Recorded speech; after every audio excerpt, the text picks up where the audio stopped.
So I go on a walk every day during my lunch break, and I walk by this bed of stones.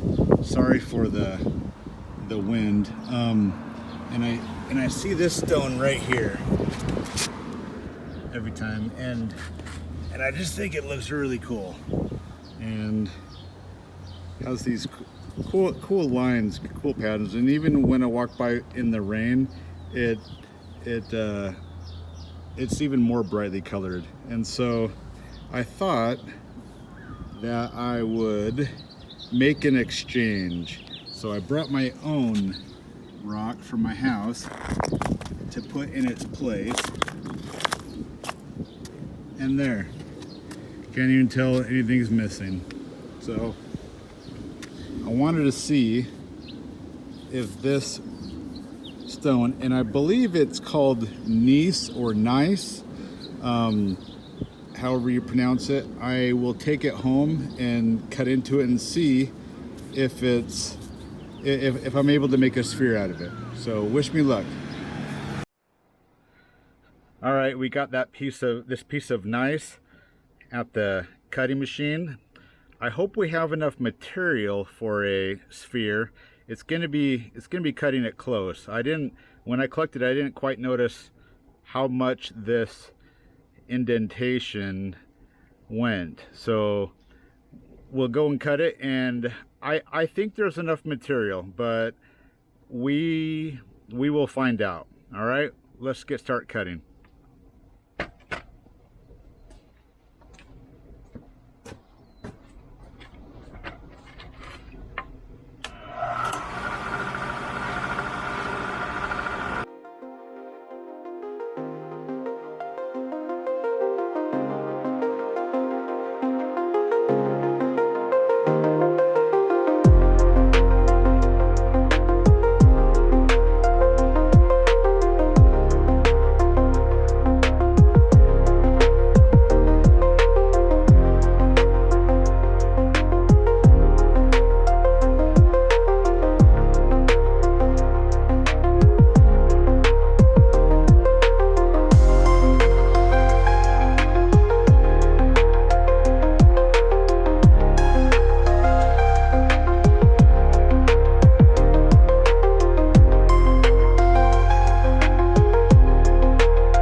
All right, here we are. We're finished with that piece. It looks kind of dark on the camera, but when we get ready to grind it, we'll have better light. So it seems like it turned out pretty well. So, all right, let's get it on the grind.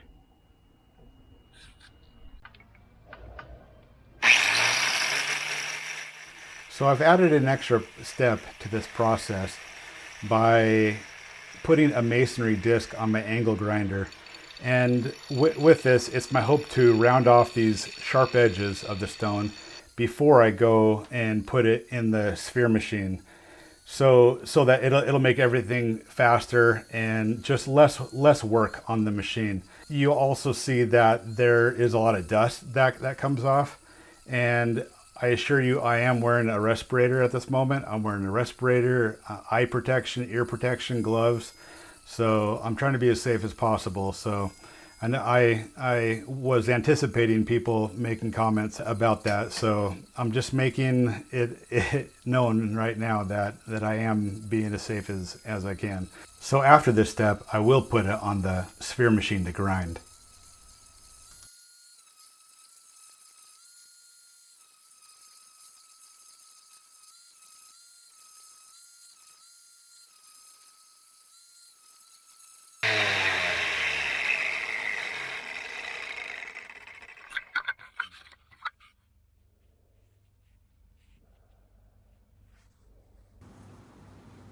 All right, we finished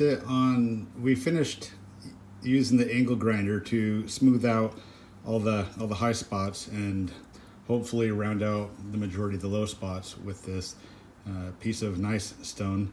And now it's time for the grind on the sphere machine. All right, let's get the water going.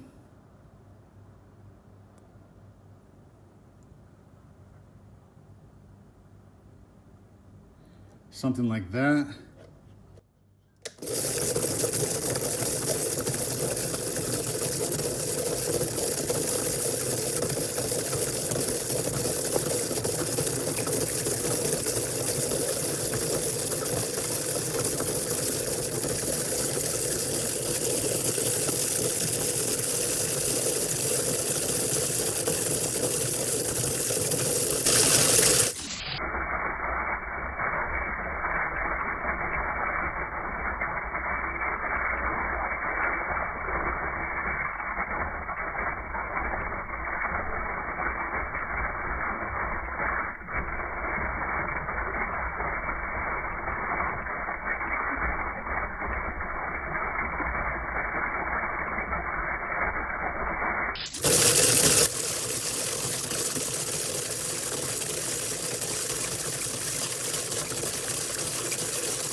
All right, just wanted to show everyone what kind of problem we're having here with this stone.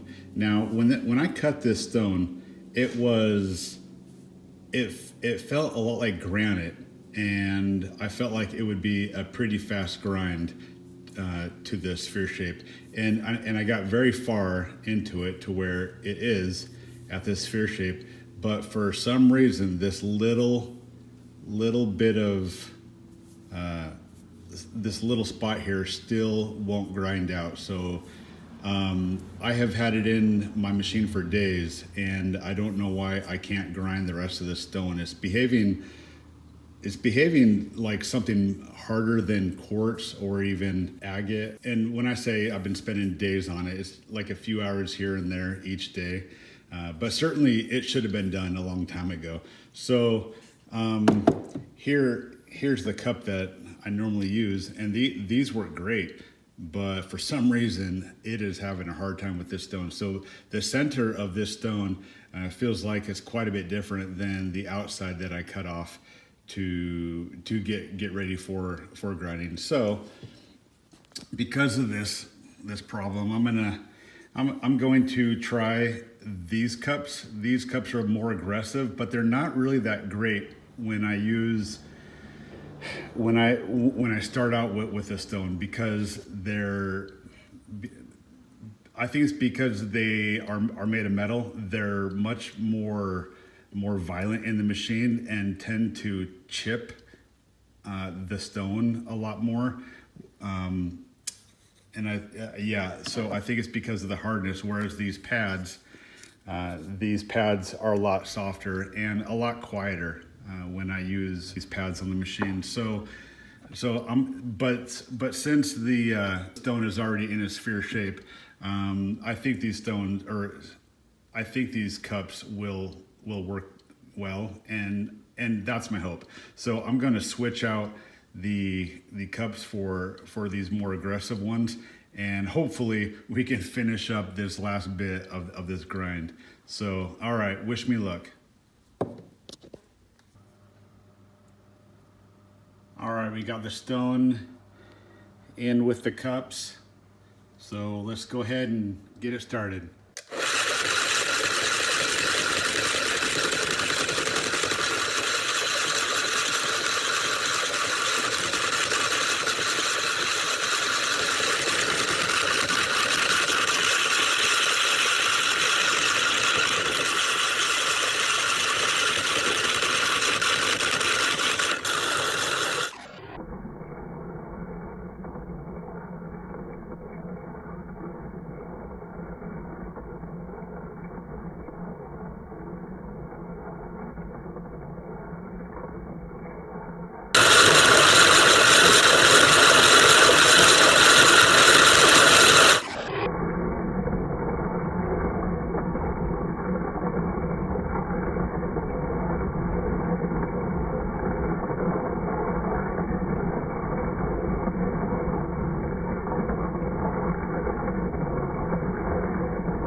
right, so after about maybe 15 minutes or so on the machine, it grinded it very well. It grinded out those, or that one spot that had the dip in it. So it's all even now all around it, but it does appear to be very porous. So what I'm going to do is I'm going to put it on for about an hour on the cups and try and smoothen it out before I put it on the polisher.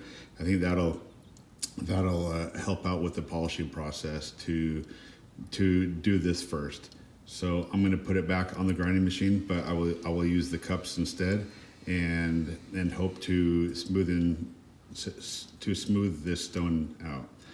After that, I did return the stone to the grinding machine and used the 50 grit polishing pads on the cups. Those 50 grit, as I've said in other videos, the 50 grit polishing pads are more of a grinding pads. They're very rough, and so I wanted to smoothen the stone out quite a bit more before going to the polishing phase.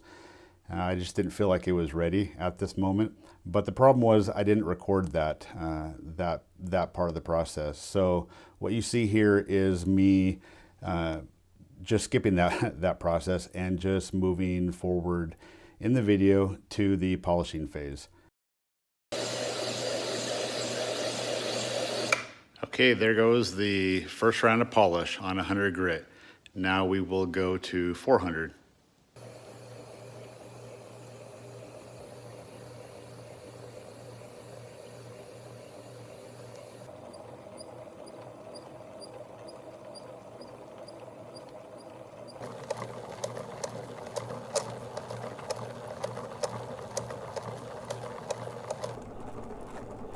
All right, we have finished our polish, and that was 3000 grit. You could notice how much quieter the machine was from the very beginning. So let's take this stone out, clean it up, and look at it under better lighting.